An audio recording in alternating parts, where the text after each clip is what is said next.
Cuddalore permanent fund private limited அந்த கட்டடத்துல நாங்க எல்லாம் வாடகைக்கு மொத்தம் 30 கடைகள் இருக்குங்க.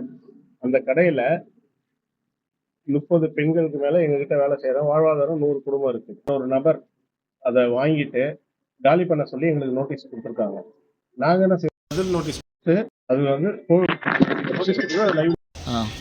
பிறகு என்ன ஆச்சுன்னா டிஎஸ்பி பார்க்க சொல்லி அவங்க கேஸ் கொடுத்துருந்தாங்க. டிஎஸ்பி கிட்ட பேச்சுவார்த்தைக்கு போனதுக்கு அந்த கடையை காலி பண்ண சொல்றதுக்கு அவங்க என்ன சொல்லிட்டாங்க, டிஎஸ்பி என்ன சொல்றாங்க, ஆஸ் பர் டெனண்ட்டை வந்து டிஸ்டர்ப் பண்ணாதீங்க, டெனண்ட் எப்படி இருக்காங்களோ அப்படியே இருக்கணும், மாத்திரம் எதுவும் இருக்கக்கூடாது, யாருக்கும் எந்த டிஸ்டர்பன்ஸும் இருக்கக்கூடாது, அவங்க அக்ரிமெண்ட் முடிகிற வரைக்கும் பார்க்கணும், அப்படி இல்லைன்னா கோர்ட்ல கேஸ் இருக்குன்னா கோர்ட்ல என்ன ஆர்டர் வந்து அது பற்றி ஒபே பண்ணுங்கன்னு சொன்னாங்க. நாங்க ஓகே சொல்லி வந்துட்டோம்.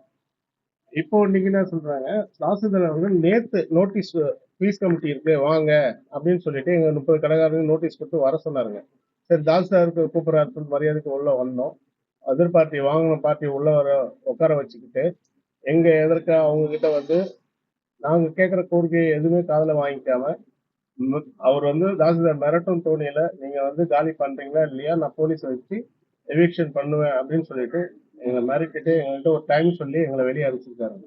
இது எந்த விதத்துல நியாயம்னு தெரியல. இது சம்பந்தமா நாங்க அடுத்த கட்ட எப்படி போறது எங்க அசோசியேஷன் மூலியமா முடிவு பண்ணி அடுத்த கட்டத்துக்கு மூவ் பண்ண இருக்கோம்.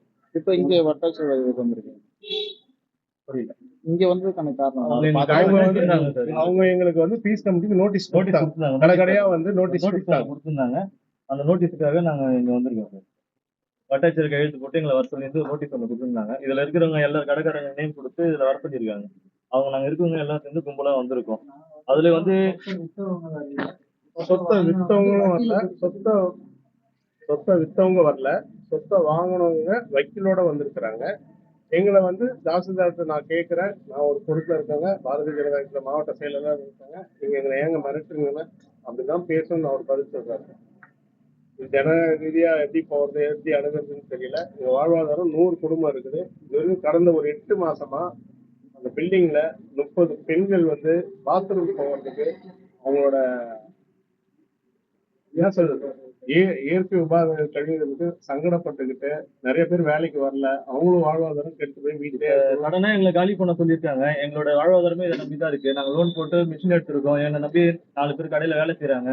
என் ஃபேமிலி இருக்கு, பசங்களுக்கு ஃபீஸ் கட்டணும், 1000 பிரச்சனை இருக்கு. திடீர்னு சடனா எங்களை கடையை காலி பண்ண சொல்றாங்க. இப்போ நாங்க என்ன பண்றதுன்னு தெரியல. இது வந்து எங்களை கூப்பிட்டு வச்சுட்டு பேசி ஏதோ ஒரு தீர்வு காணுவாங்கன்னு பார்த்தா எங்களை வந்து ரொம்ப இதாக பேசிட்டு ஒரு லட்சமா தான் பேசுறாங்க.